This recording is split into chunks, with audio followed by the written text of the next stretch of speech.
আমি অসুস্থ, এর জন্য ভাবনা কি আছে মহারাজ? আমি এই মুহূর্তে ডাক্তার মতো রাস্তা করছি না ভাই বীরভাস্কর সেন, আর ডাক্তারকে ডাকতে হবে না। আমার মনে হয় আমি বাঁচবো না ভাই। মৃত্যুর আগে আমি আমার আপন দুলালকে তোমার হাতে দিয়ে দেবী। একদিন আমি রাস্তায় ঘুরতাম, সেই রাস্তা থেকে ঘুরিয়ে নিয়ে এই ধর্মরাজ্যে আপনাকে ঠাঁই দিয়েছিলেন। তাই তো আজ আমি আপনাকে কথা দিচ্ছি, আজ আপনি যা বলবেন এই বীরকে আছেন তার জীবন দিয়ে পালন করবে দেবী। ভাই মেনকা সেন, আমার মৃত্যুর পর 3টি শর্ত তোমাকে দিয়ে যেতে চাই ভাই। বলুন দেবী, আপনি কি বলবেন? আমার মৃত্যুর পর মহারাজ দ্বিতীয় হ্রাস করতে পারবে না। বেশ দেবী, আমি আপনাকে কথা দিলাম, এই বীরটা আছেন যতদিন পর্যন্ত এই রাজা প্রাসাদে থাকে মহারাজকে দেবেন আমি দ্রুত তার দান করতে। আর তৃতীয় শর্ত হলো কি, আমার আপন দুলাকে আপনি শিক্ষা দিয়ে মানুষের মতো মানুষ করে। তাই হবে দেবী, তাই হবে। আমি আপনাকে এও কথা দিলাম, আপনার সেই ছোট্ট আপন দুলালকে আমি লেখাপড়ার শিক্ষা দিয়ে একটা মানুষের মতো মানুষ করে তুলবো। আর তৃতীয় শর্ত হলো, আপন দুলাল নাবালক থেকে যখন সাবালক হয়ে তখন তাকে বানাবেন এ রাজ্যের রাজা, আর তাকে বানাবেন সেনাপতি। তাই হবে দেবী, তাই হবে। আপন দুলাল যখন ছোট থেকে বড় হবে তখন আপন হবে রাজ্যের রাজা, আর দুলাল হবে তারই প্রধান শিবল সারা। না না না, আমাকে মৃত্যু হাতছানি দিয়ে ডাকছে। তুমি তোর ভাই, তুমি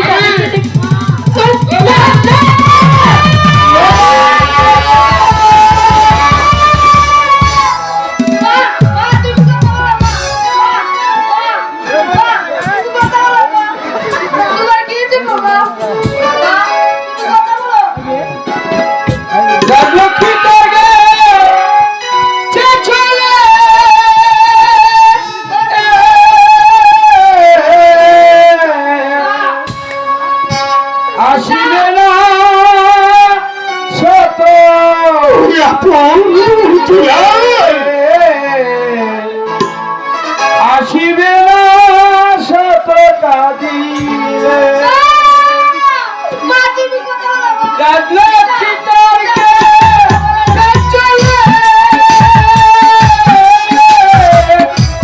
আসিবে না শত কাঁদিলে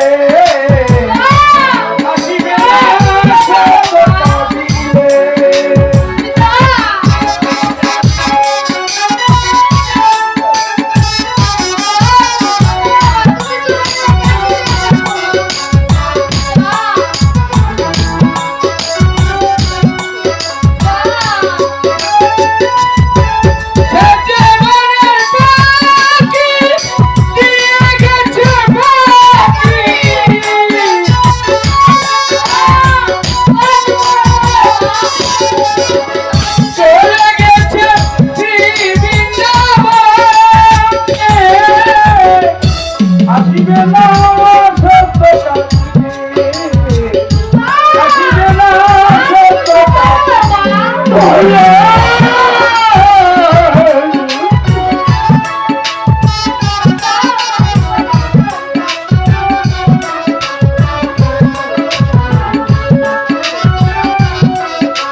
আসিবে না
আপনি যদি আপন দুলারের মতো ভেঙে পড়ুন, তাহলে কে দেবে আপন দুলারকে সান্ত্বনা?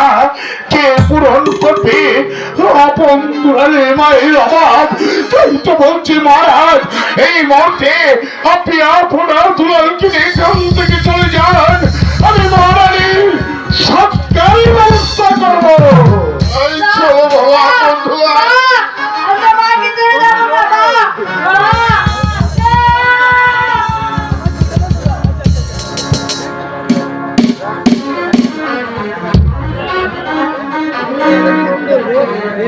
দেবী, একদিন আমি রাস্তায় রাস্তায় ঘুরতাম, সেই রাস্তা থেকে ঘুরে এনে তুমি আমাকে এই ধর্মরাজ্যে ঠাঁই দিয়েছিলে, তাই তো মৃত্যুর পথে তুমি আমাকে দিন দিন প্রতিজ্ঞা করে গেছো দেবী।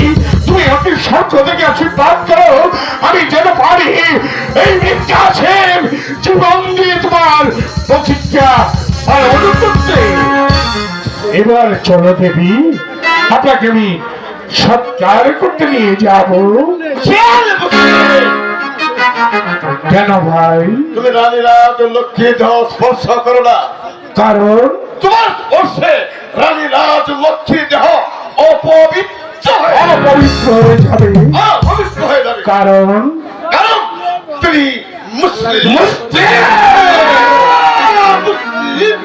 এই যদি হয়ে থাকে তাহলে মন্ত্রী বাহাদুর, আমি কি মহারানীকে স্পর্শ করবো না?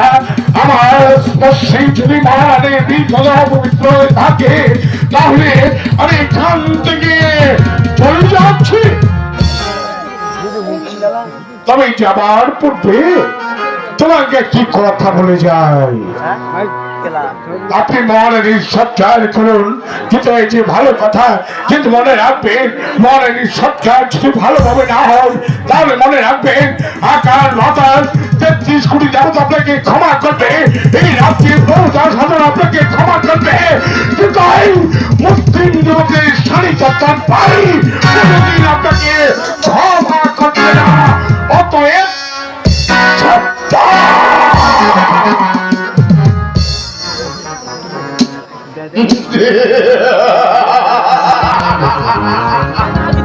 রানীরাজ লক্ষ্মী, মৃত্যুর পূর্বে তুমি বড় ভুল করে গেলে।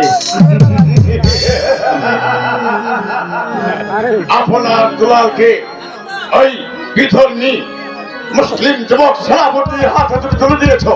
আমি তোমার সদা দিয়েছিলাম, ভাবছি তো তোমার এক স্ত্রী সন্তানকে আমার হাতে দিয়ে ওকে মানুষ করতাম, তা না করে তুমি দিয়েছ ওই সেনাপতি মীর কাসেমের হাতে।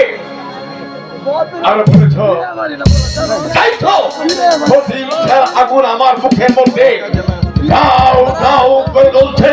প্রতিশোধ নেব, আমি তোর চরম প্রতিশোধ নেব। তোমাকে সৎকার করবো না, না না, তোমাকে ফেলে দেবো ওই নদীর তীরে, তারপর শিকার কুকুরে তোমার দেহটাকে কুকড়ে কুকড়ে খাবে, আর তা দেখে আমি তৃপ্তির হাসি হারবো।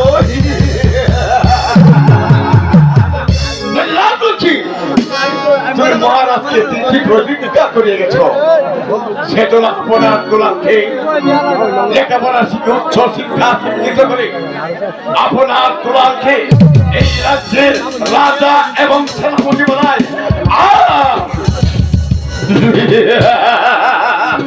মহারাজ যেন দ্বিতীয়বার গ্রহণ করতে না বলে, তাই আমার প্রতিজ্ঞা। আমিও মন্ত্রী চাঁদ বাহাদুর, আমি মহারাজকে দ্বিতীয়বার গ্রহণ করাবই। মা কালী, তুমি আমাকে দয়া করো মা, তুমি আমাকে দয়া করো। আমি যদি জয়ী হতে পারি, তাহলে আমি তোমাকে চূড়া পাঠা বলে দেবো মা।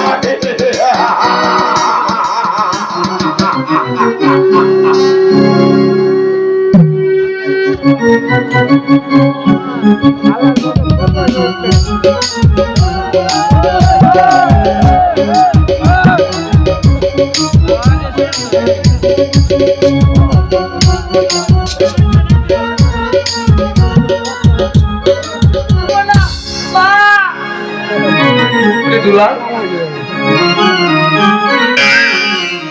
ও কাদি নাদু লালা ভাই কাহা দিলে কি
আপন দুলাল তোমরা এখানে আর আমি সারা প্রসব তুলে বেড়াচ্ছি দুলাল যে মায়ের জন্য কেঁদে কেঁদে আত্মহারা হয়ে গেছে। না বাবা, মা তো চিরদিন কারো থাকে না, আমি তো আছি, আমি তোদের মা, আমি তোদের বাবা। আয় বাবা, আমি তোদের খেয়ে লালন পালন করে উচ্চ শিক্ষা শিক্ষিত করে তুলবো। মহারাজের জয় হোক। মহারাজ, আপনি কি আপনার সুরক্ষিত থাকবেন? এদিকে যে রাজ্য অরক্ষিত হতে চলেছে মহারাজ। কেন মহারাজ, আপনার দোলাকে অন্তপুরে পাঠিয়ে দিন, তারপর আমি বলছি সেই কথা মহারাজ। কেন মন্ত্র আসন? যাও বাবা, আপন যাও দুলাল, তোমরা প্রসাদে চলে যাও।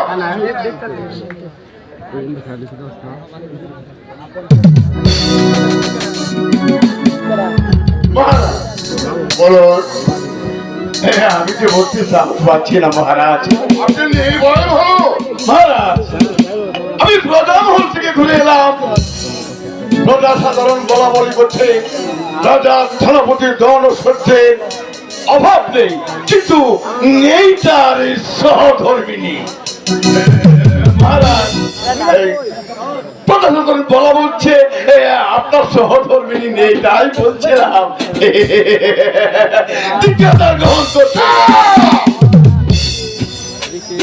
তুমি কি জানো না আমি রানীর গাছ হয়ে শপথ করে বলেছি রানী চলে যাওয়ার পর আর আমি আর দ্বিতীয়তার গ্রহণ করবো না। মহারাজ, এই আমার মুখের কথা নয় মহারাজ, ওই তো সারা প্রজা মহলের প্রজা সাধারণ তারা বলা বলি করছে। না মহারাজ, আমার মনে হয় মন্ত্রী জল মাদুরের মাথায় তিন নদী ধরেছে, তাই বলছিলাম কি তাকে দুদিনের সময় দিন, তার মাথাটা ঠান্ডা করে আসো।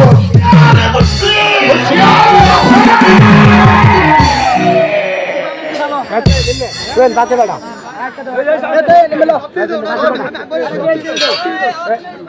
রাজপ্রসাদী এগুলি আর চলবে না। মহারাজ তোমরা কি ভেবেছো আমার অপরাধ হয়েছে মহারাজ, তার জন্য আপনার কাছে আমি ক্ষমা চেয়ে নিচ্ছি। মহারাজ আমি এখানে মন্ত্রী জংবাদের সঙ্গে তর্ক করতে আসিনি মহারাজ। আপনার কি মনে পড়ে একটি রাজ করে দাঁড়িয়ে আমি জানি রাজ ওকে কথা দিয়েছিল তার দুটি সন্তান আপনার দোয়ার চাইনি কেমন শিক্ষা দিয়ে মানুষের মতো মানুষ করবো, তাই তো আজ বড় আশা নিয়ে এসেছি আপনাদের করে এই মুহূর্তে আপনার দোয়ারকে আমি আমার বাল্যবন্ধু বাড়িতে নিয়ে যেতে চাই। সেনাপতির কাছে আমার আপন দোলাকে একটু শিক্ষিত করে রাজ্য থেকে পরিচালনা করা। বেশ মহারাজ, তাহলে আমি আর এই মত এখানে বিলম্ব করবো না। এই মুহূর্তে আমি আপন দোলাকে সঙ্গে নিয়ে আমি ছুটে যাবো মাস্টারের বাড়িতে। কিন্তু মহারাজ যাবার পূর্বে আপনারা দেখতে মন্দির জং মাদুরকে আমি দুটো কথা বলে যেতে চাই। মরণ কি কথা? শুনুন মন্ত্রী জংবাদুর, আমি আপন দুলালকে নিয়ে যাচ্ছি মাস্টারের বাড়িতে। ফিরে এসে যদি দেখি রাজ্যের মধ্যে কোনো গ্রুপ দাদা সৃষ্টি করেছে তাহলে মনে রাখবেন আমি মুসলমান, ওইদের বাড়ি মূল সাথী নেই নিজের সাথে মামনা আধারে আলো। অতএব শয়তানি করে আপনি আপন দুলালের কোনো ক্ষতি করতে পারবেন না। অতএব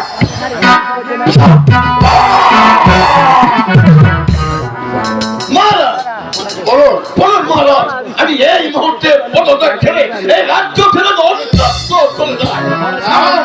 মুসলিম যুবক সেনাপতি মীর কাসেম আমাকে এইভাবে কথায় কথায় অপমান করবে। মন্ত্রী মহাশয়, এই নিয়ে আপনি কিছু